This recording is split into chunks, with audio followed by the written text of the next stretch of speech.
Hello friends, राजयस academy में आपका स्वागत है।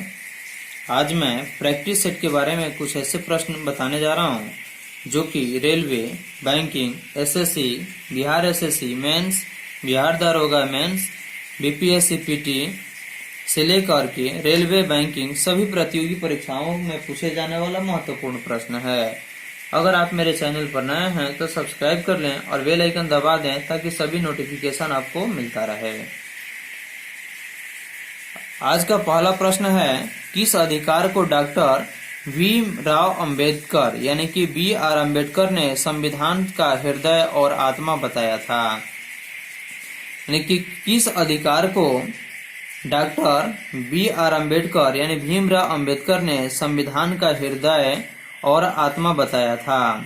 तो इसका सही आंसर हो जाएगा संवैधानिक अधिकार। यानी कि संवैधानिक उपचार का अधिकार जो है उसी को डॉक्टर भीमराव अंबेडकर ने संविधान का हृदय और आत्मा बताया था।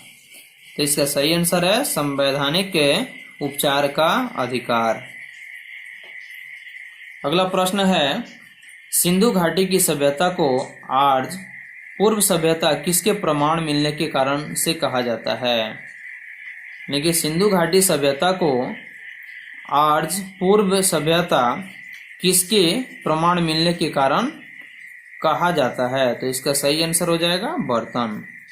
यानी कि बर्तन मिलने के ही कारण, यानी सिंधु घाटी सभ्यता के समय बर्तन मिलने के कारण ही आर्य पूर्व सभ्यता कहा जाता है और इसका प्रमाण भी प्राप्त हुआ है। अगला प्रश्न है, 12 नवंबर 2019 को किस राज्य की सरकार ने 15 साल से अधिक पुराने वाहनों पर प्रतिबंध लगाया है? तो भारत के किस राज्य के जो सरकार है वह राज्य सरकार ने 15 साल पुराने से अधिक के वाहनों पर प्रतिबंध लगाया है? तो इसका सही आंसर हो जाएगा बिहार सरकार। यानी कि बिहार सरकार 12 नवंबर 2019 को 15 साल से अधिक पुराने वाहनों पर प्रतिबंध लगा दिया है। अगला प्रश्न है, कौन सी मिट्टी बिहार में गंगा के उत्तरी मैदान में पाई जाती है? यानी कि कौन सी मिट्टी यानी किस प्रकार की मिट्टी जो है वह बिहार में गंगा के उत्तरी मैदान में पाई जाती है? इसका सही आंसर हो जाएगा बाल सुंदरी। यानी कि बाल सुंदरी जो मिट्टी है वह बिहार में गंगा के उत्तरी मैदान में पाई जाती है। अगला प्रश्न है, कौन से शाही राज्य ब्रिटिश द्वारा अधिगृहित नहीं किए गए थे? यानी कि कौन ऐसा राज्य था यानी शाही राज्य था जिसको ब्रिटिश राज्य द्वारा, ब्रिटिश सरकार के द्वारा अधिगृहित नहीं किया गया था? इसका सही आंसर है सिंध। यानी कि सिंध शाही राज्य ब्रिटिश द्वारा अधिगृहित नहीं किए गए थे।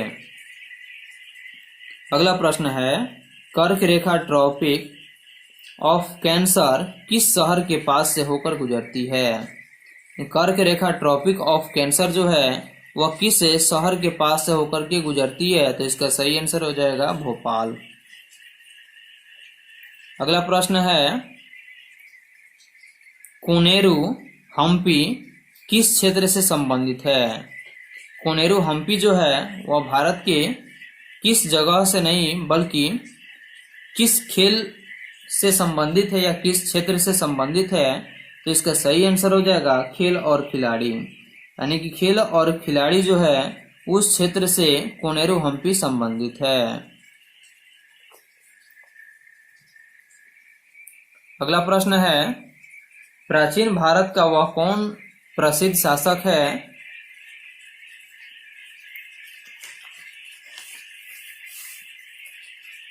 प्राचीन भारत का वह कौन प्रसिद्ध शासक है जिसने अपने जीवन के अंतिम दिनों में जैन धर्म अपनाया था?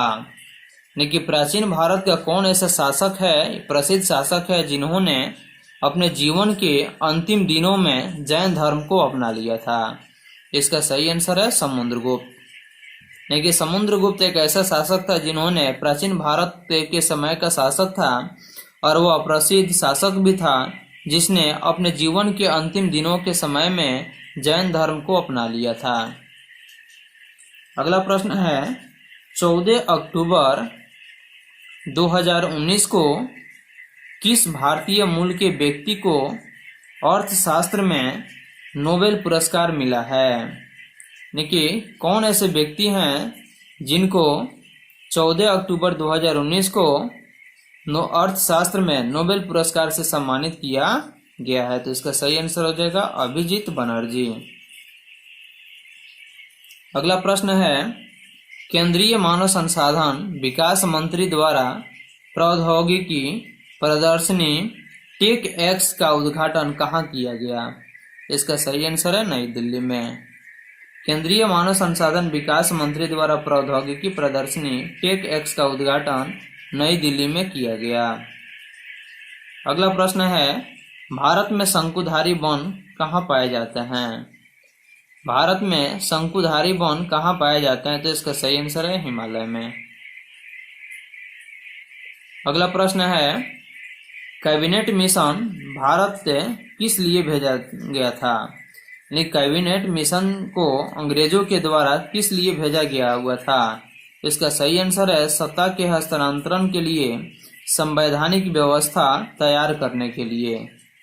देखिए, सत्ता को हस्तांतरण करने के लिए और साथ ही साथ संवैधानिक जो व्यवस्था था उसको सुधार करने के लिए, तैयार करने के लिए कैबिनेट मिशन को भारत भेजा गया था। अगला प्रश्न है, विक्रम संवत एवं शक संवत में कितने वर्ष का अंतर होता है? देखिए, विक्रम संवत और शक संवत दोनों के बीच का जो अंतर होता है उसमें कितने वर्ष का अंतर होता है? तो इसका सही आंसर हो जाएगा 135 वर्ष का अंतर होता है।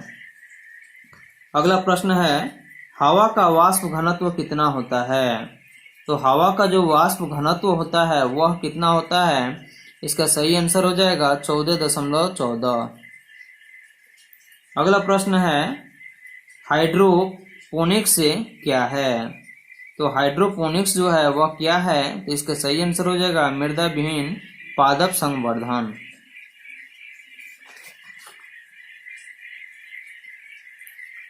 अगला प्रश्न है, जीव विकास को सर्वप्रथम किसने समझाया था? यानी कि इसका सही आंसर हो जाएगा लैमार्क।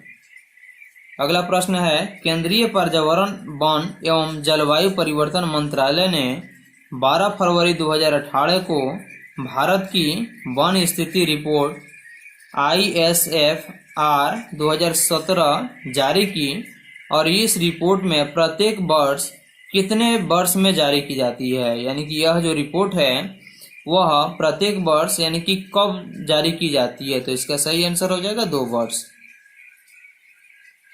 अगला प्रश्न है, पराश्रव्य तरंग क्या है? तो पराश्रव्य जो तरंग है वह क्या है? इसका सही आंसर हो जाएगा श्रव्य आवृत्ति प्रसार से उच्च आवृत्ति वाली ध्वनि तरंगे। अगला प्रश्न है, ऑक्सीजन का अपर्याप्त आपूर्ति में जब कार्बन को जलाया जाता है तो कौन सा यौगिक बनता है? तो ऑक्सीजन का अपर्याप्त आपूर्ति में यानी कि कम जब स्थिति होती है तो उस समय कार्बन को जब जलाया जाता है तो उस समय कौन सी प्रक्रिया होती है, किस यौगिक का निर्माण होता है?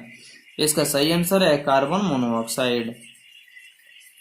अगला प्रश्न है, अल्कोहल में क्या निहित होता है? देखिए, अल्कोहल में क्या शामिल होता है? निहित मतलब मिला होता है। इसका सही आंसर हो जाएगा कार्बन, हाइड्रोजन और ऑक्सीजन। तो अल्कोहल में कार्बन, हाइड्रोजन और ऑक्सीजन तीनों सम्मिलित होता है यानी कि तीनों समाहित होता है। अगला प्रश्न है, श्वसन केंद्र कहाँ स्थित होता है? श्वसन केंद्र जो है वह कहाँ स्थित होता है? इसका सही आंसर हो जाएगा मेडुला में। कहाँ? मेडुला में। अगला प्रश्न है, मानव शरीर में सबसे लंबी कोशिका कौन है? तो मानव शरीर में सबसे लंबी जो कोशिका है वह कौन है? तो इसका सही आंसर हो जाएगा तंत्रिका कोशिका। अगला प्रश्न है, वर्षा की छोटी छोटी बूंदें गोल क्यों होती है? देखिए, जब वर्षा होती है, बरसात के दिनों में जब वर्षा होती है तो उस समय जो बारिश का जो बूंदा जो गिरता है पृथ्वी पर, तो उसकी जो बूंदें जो होती है वह गोल गोल क्यों हो जाता है? तो इसका क्या कारण है? तो इसका मुख्य कारण है पृष्ठ तनाव के कारण। तो सही आंसर हो जाएगा पृष्ठ तनाव। अगला प्रश्न है, अकबरनामा के रचयिता कौन है? अकबरनामा के रचयिता कौन है? तो इसका सही आंसर हो जाएगा अबुल फजल। तो अबुल फजल जो हैं वह अकबरनामा के रचयिता हैं। अगला प्रश्न है, किस देश की सरकार ने नकली दवाओं के उभरते बाजार पर अंकुश लगाने हेतु स्थानीय स्तर पर बेची जाने वाली सभी दवाओं पर बार कोडिंग को अनिवार्य करने की योजना बनाई है? तो किस देश की सरकार ने नकली दवाओं के उभरते बाजार में, यानी कि जितनी तेजी से नकली दवाओं का प्रचार प्रसार बढ़ते जा रहा है, उस पर अंकुश लगाने के लिए स्थानीय स्तर पर बेची जाने वाली सभी दवाओं पर बार कोडिंग को अनिवार्य करने की योजना बनाई है? तो इसका सही आंसर हो जाएगा भारत। सही आंसर इसका क्या है? भारत। अगला प्रश्न है, जालियांवाला बाग हत्याकांड के लिए उत्तरदायी माइकल ओ डायर को किसने मारा? देखिए, जालियांवाला बाग जो हत्याकांड हुआ था उस समय उत्तरदायी माइकल ओ डायर जो था उसको किसने मारा था? तो इसका सही आंसर है उधम सिंह। देखिए, जालियांवाला बाग जो नरसंहार हुआ था उस समय उत्तरदायी माइकल ओ डायर जो था उसको उधम सिंह ने मारा था। अगला प्रश्न है, किस प्रदेश में सर्वाधिक जनजातियां पाई जाती है? तो भारत के किस प्रदेश में सर्वाधिक जनजातियां पाई जाती है? तो इसका सही आंसर हो जाएगा मध्य प्रदेश। अगला प्रश्न है, बुद्ध ने सर्वाधिक उपदेश कहाँ दिए थे? कि महात्मा बुद्ध ने अपना सर्वाधिक उपदेश किस जगह पर दिए थे? तो इसका सही आंसर हो जाएगा श्रावस्ती में। तो महात्मा बुद्ध ने सर्वाधिक अपने उपदेश को श्रावस्ती नगर में दिए हुए थे। अगला प्रश्न है, हीरा प्रमुख रूप से किस राज्य में पाया जाता है? तो हीरा जो है वह प्रमुख रूप से किस राज्य में, यानी भारत के किस राज्य में पाया जाता है? तो इसका सही आंसर हो जाएगा मध्य प्रदेश में। अगला प्रश्न है, किस शब्द को Oxford Hindi word of the year 2019 चुना गया है? यानी कि कौन ऐसा शब्द है जिसको Oxford Hindi word of the year 2019 चुना गया है? तो इसका सही आंसर हो जाएगा संविधान को। तो संविधान को Oxford Hindi word of the year 2019 चुना गया है।